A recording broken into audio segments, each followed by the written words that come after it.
ಸಾರ್ವಜನಿಕರ ಆರೋಪ ಗೊತ್ತಿಲ್ಲ, ಆದರೆ ನಾನು ಇಷ್ಟು ಹೇಳಲಿಕ್ಕೆ ಇಷ್ಟಪಡ್ತೇನೆ. ಇದು ತಾವು ಸರಿಯಾಗಿ ಹೇಳಿದ್ವಿ. ಇದು ಮೊದಲ ಬಾರಿ ಏನೂ ಅಲ್ಲ. 3 ತಿಂಗಳಿಗೊಮ್ಮೆ 4 ತಿಂಗಳಿಗೊಮ್ಮೆ ಒಂದು ಪ್ರೆಸ್ ಮೀಟ್ ಕಾಲ್ ಮಾಡಿ ಅದನ್ನು ಒಂದು ವೈಯಕ್ತಿಕವಾಗಿ ಅಗೌರವದಿಂದ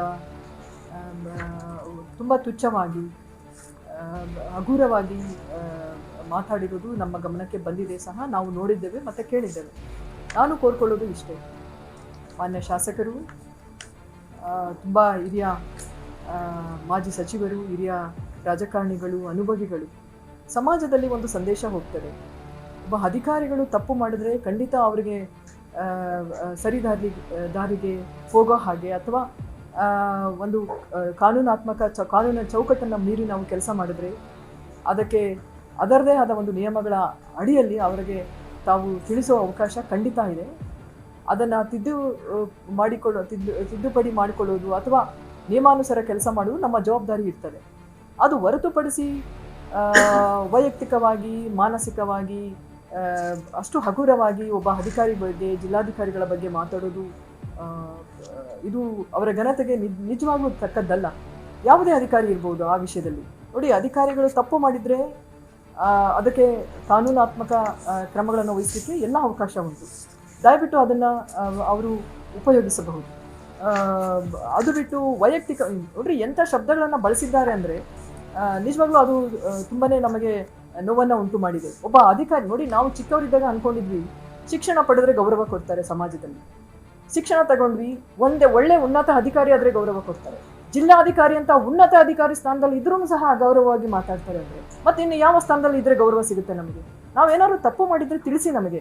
ಖಂಡಿತವಾಗಿ ನಾನು ಕಾನೂನಿನ ಚೌಕಟ್ಟನ್ನು ಹೊರತುಪಡಿಸಿ ನಾವು ಕೆಲಸ ಮಾಡೋಕ್ಕೆ ಬರೋದಿಲ್ಲ. ನಾನು ಅಂತಲ್ಲ, ಯಾವ ಅಧಿಕಾರಿಗಳು ಮಾಡಲಿಕ್ಕೆ ಬರೋದಿಲ್ಲ.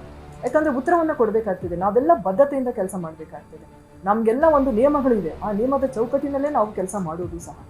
ಅದನ್ನು ಹೊರತಾಗಿ ನಾನೇನು ಮಾತಾಡಲಿಕ್ಕೆ ಇಷ್ಟಪಡೋದಿಲ್ಲ. ಬಟ್ ಕೋರ್ಕೊಳ್ತೇನೆ, ಈ ಥರ ಮಾತಾಡೋದು ಖಂಡಿತ ತಪ್ಪು. ಯಾಕಂದರೆ ಇದು ಏನಾಗ್ತದೆ, ಒಂದು ಸಂದೇಶ ಏನು ಹೋಗ್ತದೆ ಒಬ್ಬ ಜಿಲ್ಲಾಧಿಕಾರಿಗಳಿಗೆ ಇಷ್ಟು ಹಗುರವಾಗಿ, ಇಷ್ಟು ಕೆಟ್ಟದಾಗಿ, ಇಷ್ಟು ಕೀಳಮಟ್ಟದಲ್ಲಿ ಎಲ್ಲಿಂದ ಹಿಡ್ಕೊಂಡು ಬಂದಿದ್ದಾರ್ರಿ? ನಾವು ಸಂವಿಧಾನಾತ್ಮಕವಾಗಿ ಒಂದು ಸಮಾನತೆಯಲ್ಲಿ ಸಂವಿಧಾನಾತ್ಮಕವಾಗಿ ಬಂದಿರೋ ಹಕ್ಕು ಇದು ನಮಗೆ. ಯಾರು ಬಂದು ನಮ್ಮನ್ನು ಕರೆದು ತಂದು ಇಲ್ಲಿ ಎಲ್ಲಿಂದನೂ ಹಿಡಿದು ಬಂದು ಕೂಡಿಸಿಲ್ಲ ಇಲ್ಲಿ ನಮಗೆ ಈ ಸ್ಥಾನಕ್ಕೆ ಬರುವಾಗ ನಮ್ಮದೇ ಆದ ಒಂದು ಹೋರಾಟ ಇದೆ, ನಮ್ಮದೇ ಆದ ಒಂದು ಸ್ಟ್ರಗಲ್ ಇದೆ. ಅದನ್ನು ಅರ್ಥ ಮಾಡ್ಕೊಳ್ಬೇಕು ಅವರು. ಈ ರೀತಿ ಕೀಳಮಟ್ಟದಲ್ಲಿ ಮಾತಾಡಿದ್ರೆ ಏನು ನೋಡಿ, ನನಗೆ ಎಷ್ಟೋ ಅಧಿಕಾರಿಗಳು ಹೇಳ್ತಾರೆ, ಅವರ ಬಗ್ಗೆ ಭಯ ಬೀಳ್ತಾರೆ ಮಾತಾಡಲಿಕ್ಕೆ, ಬರವಣಿಗೆಯಲ್ಲಿ ಕೊಡಲಿಕ್ಕೆ ಇದು ಮಾಡ್ತಾರೆ. ಒಂದು ಸಾರ್ವಜನಿಕ ವೇದಿಕೆಯಲ್ಲಿ ಒಬ್ಬ ಅಧಿಕಾರಿಯನ್ನು ಅಷ್ಟು ಹೀನಾಯವಾಗಿ ಕೀಳಮಟ್ಟದಲ್ಲಿ ಮಾತಾಡ್ತಾರೆ ಅಂದರೆ ತಪ್ಪು ಅಲ್ಲ ಇದು? ಯಾವ ಮೆಸೇಜ್ ಹೋಗ್ತದೆ ಸಂದೇಶ ಸಮಾಜಕ್ಕೆ? ನಾನು ತಪ್ಪು ಮಾಡಿದ್ದರೆ, ನಮ್ಮ ನಿಯಮಾನುಸಾರ ನಾವು ಮಾಡಿಲ್ಲ ಅಂದರೆ ಅವ್ರಿಗೆ ಖಂಡಿತ ಅಧಿಕಾರ ಇದೆ ಅದನ್ನು ತಿದ್ದಲಿಕ್ಕೆ ಅಲ್ಲ, ಅವರಿಗೆ ಎಲ್ಲ ಕಾನೂನಾತ್ಮಕ ಎಲ್ಲ ಅವಕಾಶಗಳು ಇದೆ. ಯಾಕಂದರೆ ಅವರು ಶಾಸಕರಿದ್ದಾರೆ, ಒಬ್ಬ ಜನಪ್ರತಿನಿಧಿ ಇದ್ದಾರೆ, ಎಷ್ಟೋ ಜನಗಳನ್ನು ಅವರು ರೆಪ್ರೆಸೆಂಟ್ ಮಾಡ್ತಾರೆ. ಬಟ್ ಮೆಸೇಜ್ ಏನು ಹೋಗ್ತದೆ ಇದರಿಂದ? ಇನ್ನು ಗ್ರಾಮ ಪಂಚಾಯತಿದು ಹೇಳ್ತಾನೆ, ಇದನ್ನೇ ಸ್ಪಷ್ಟೀಕರಣ ಕೊಡ್ತಾನೆ. ನೋಡಿ, ನಾವು ಗ್ರಾಮ ಪಂಚಾಯಿತಿಯನ್ನು ರಿಸರ್ವೇಷನ್ ಮೀಸಲಾತಿಯನ್ನು ಮಾಡ್ತೇವೆ. ನಮ್ಮಲ್ಲಿ ಒಂದೀಗ ಪತ್ರಿಕಾ ಪ್ರಕಟಣೆಯನ್ನು ನಾನು ಕೊಡ್ತಾ ಇದ್ದೇನೆ. ಯಾಕಂದರೆ ಇದು ತಪ್ಪು ಮೆಸೇಜ್ ಯಾರಿಗೂ ಹೋಗೋದು ಬೇಡ. ಅವರು ಏನು ಹೇಳ್ತಾರೆ, ಇಲ್ಲ ಮೀಸಲಾತಿಯ ನಿಯಮಗಳನ್ನು ಗಾಳಿಗೆ ತೂರಿ. ನೋಡಿ, ಖಂಡಿತ ನಾವು ಮೀಸಲಾತಿ ನಿಯಮಗಳನ್ನು ವೈಲೇಷನ್ ಮಾಡಿಲ್ಲ. ಕರ್ನಾಟಕ ಗ್ರಾಮ ಸ್ವರಾಜ್ ಮತ್ತು ಪಂಚಾಯತ್ ರಾಜ್ ಅಧಿನಿಯಮದಲ್ಲಿ ಜಿಲ್ಲಾಧಿಕಾರಿ ಮೀಸಲಾತಿಯನ್ನು ನಿಗದಿಪಡಿಸೋದು. ತಹಸೀಲ್ದಾರೂ ಅಲ್ಲ, ಅಲ್ಲಿನ ಬೇರೆ ಯಾರೂ ಅಲ್ಲ, ಶಾಸಕರೂ ಅಲ್ಲ. ಜಿಲ್ಲಾಧಿಕಾರಿಗಳಿಗೆ ತಹಸೀಲ್ದಾರ್ ಕೊಟ್ಟಿರೋದನ್ನು ಜಿಲ್ಲಾಧಿಕಾರಿ ನೋಟಿಫಿಕೇಶನ್ ಮಾಡೋಕ್ಕಿಲ್ಲ.